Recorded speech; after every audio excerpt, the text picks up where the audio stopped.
Guys welcome to my third vlog. ये मेरा तीसरा व्लॉग है और आप लोगों को पता ही होगा कि पिछले दो व्लॉग तो हमारे काफी अच्छे गए हैं और ये व्लॉग है आज का व्लॉग काफी ज्यादा इंटरेस्टिंग और मजेदार होने वाला है। आज के व्लॉग में आपको काफी ज्यादा मजा आएगा और कुछ ऐसी नई बातें आपके जानने को मिलेंगी जिससे आपको मतलब की काफी नॉलेज भी बढ़ेगी आपकी, और ये बातें हो सकता है काफी लोगों को पता और ना भी पता हो। तो इस व्लॉग में आप हमारे साथ जुड़े रहिए, काफी बढ़िया और शानदार व्लॉग होने वाला है ये। तो भाई जितने भी मेरे व्यूअर्स हैं, आज का व्लॉग आप काफी इंटरेस्टिंग होने वाला है। तो तब तक आप वहां से बढ़िए। आज हमारे पास एक स्पेशल गेस्ट भी आ रहा है, तो उन गेस्ट से हम आपकी बात भी करवाएंगे और वो हमारे एक फैमिली मेंबर भी है। तो ये काफी मजा आने वाला है आज के ब्लॉग में। तब तक आप वहां से जुड़ रहिए, वो आ रहे हैं अभी थोड़ी देर में, तब हम उनसे मिलवाते हैं, उनसे बात करते हैं। मैंने आपको गाइज वीडियो की स्टार्टिंग में बताया था कि हमारे एक स्पेशल पर्सन जा रहे हैं इस वीडियो में, आज की वीडियो में जो हमारे फैमिली मेंबर है। तो मैं उनसे आपको मिलवाऊंगा भी और उनसे कुछ क्वेश्चनिंग हम करेंगे जो आपको भी इन्फॉर्मेशन देगी, हमारे लिए भी इन्फॉर्मेटिव होगी। तो बस अभी उनसे क्वेश्चन पूछते हैं और आप। तो गाइज मैं आपको बता रहा था ना कि एक स्पेशल पर्सन भी आ रहे हैं जो हमारे फैमिली मेंबर है, और वो है मेरे ग्रैंडफादर। ये एलआईसी में डिविजनल मैनेजर रह चुके हैं चंडीगढ़ से, और ये भारत के आजाद से पहले, इंडिपेंडेंस से पहले ये पाकिस्तान में उनका बॉर्न हुआ था। तो अभी इनसे हम क्वेश्चन पूछते हैं कुछ पाकिस्तान के वहाँ के, तो आपको ये बताएंगे आंसर देके, ठीक है। तो आप मुझे ये बताओ कि वहाँ पे जब आप वहाँ रहते थे पाकिस्तान में, तो वहाँ के क्या हाल थे और आपका घर कहाँ पर था? ऐसे है पाकिस्तान में गांव था बदलीपुर। हम्म। तहसील थी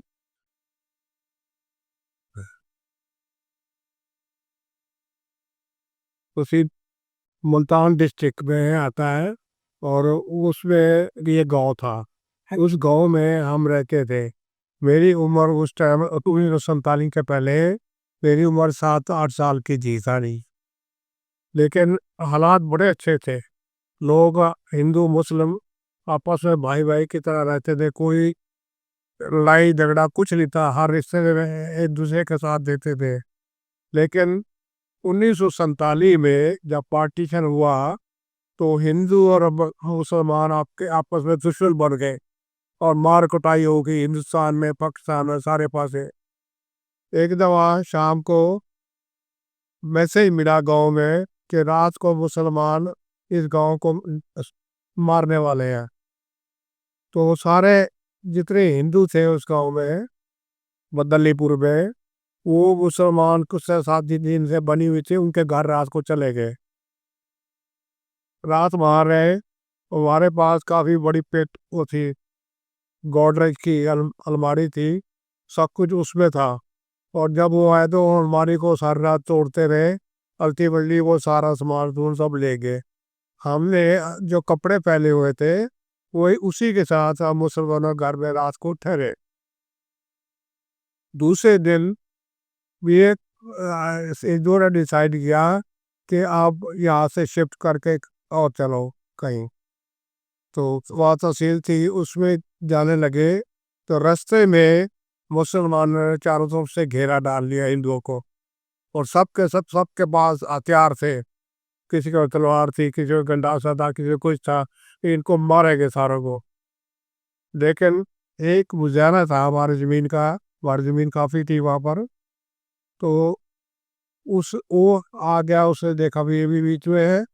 तो उसे कहा मुसलमानों को भी इनको मारना नहीं है, इनको हम ले जाके मुसलमान बनाएंगे सारों को। वो बाकी मुसलमान मान गए। और मान गए तो वो सारों को वापस गांव में लाए। और वहाँ धर्मशाला थी। धर्मशाला में लॉक लगा हुआ था। उसको चौकीदार को हाथ में ताला खोल दे, इसको अंदर भेजना है। उसने मना कर दिया, 2-3 बार उसने कहा, नहीं माने। तो उसने कुल्हाड़ी से उस ताले को तोड़ दिया और सब हिंदुओं को अंदर भेज दिया। वे मुसलमान बनाए गए।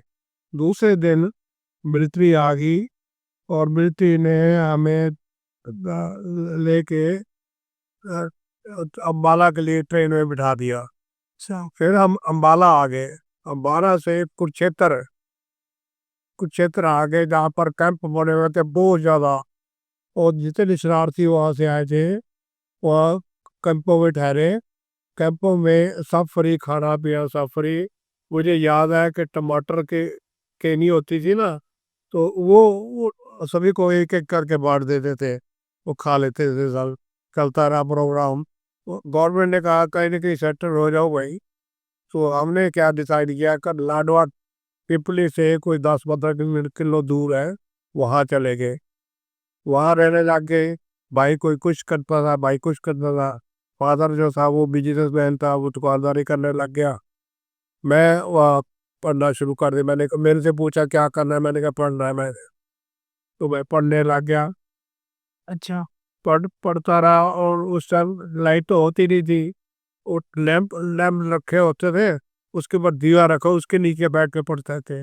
लाइट दी थी या स्ट्रीट लाइट होती, उसके नीचे पढ़ते थे। तो मैं मोस्टली आपको छोटी एक अपनी पर्सनल लाइफ की बता रहा हूँ कि उस वहाँ मंदिर था काफी बड़ा। उस मंदिर में मैं रहता था। रा, रात दिन रहता था, सिर्फ खाना खाने के लिए घर जाता था। और पूजा पाठ उस उम्र में पूजा पाठ काफी किया। हनुमान जी की पूजा करता था, संदूर चढ़ाता था, सब कुछ करता था। तो स्कूल में भी मैं अच्छा नंबर से पास होता था। अल्टीमेटली 1958 में मैंने मैट्रिक की। मैट्रिक करने के बाद फिर रात को एक दवा हनुमान जी आए, आशीर्वाद दिया और 2 लड्डू दे दिए कि जाओ कामयाब हो गए। तो उसके बाद मैं हिसार चला गया। हिसार बहुत छोटे मोटे बहुत काम किए, लेकिन सपने में मेरे को ये आता था कि कोई बहुत बड़ी बिल्डिंग है जिसके ऊपर नीचे मैं ऊपर उतर रहा हूँ, चढ़ रहा हूँ ऊपर। रोज सपना। मैं सोचने लगा भी ये क्या नजर आ रहा है, मुझे तो कुछ पता नहीं लग रहा है। तो अल्टीमेटली क्या हुआ, मेरे नंबर मैट्रिक में अच्छे थे, फर्स्ट डिवीजन थी। मैंने अप्लाई किया गवर्नमेंट सर्विस के लिए, मेरी अपॉइंटमेंट आ गई। 1960 में 1960 में मैं चंडीगढ़ पहुंचा और सेकेंड में ज्वाइन कर लिया। 2 साल सेकेंड में रहा, और उसके बाद तनख्वाह कितनी मिलती थी, 100 रुपये महीना। जमाना देखो कैसा था। 100 रुपये महीना तनख्वाह मिलती थी उस टाइम। और 100 रुपये में से भी 50 रुपये खाते थे, 50 रुपये जोड़ते थे। 1962 में मेरी शादी हुई। फिर हम वही किराए पे रहने लगे। 20 रुपये कमरा रसोई मिल गया, उसमें रहने लग के। तो करते करते सारे बच्चे संजय संजयों के बेटी बेटियां सारे वहाँ चंडीगढ़ हुए।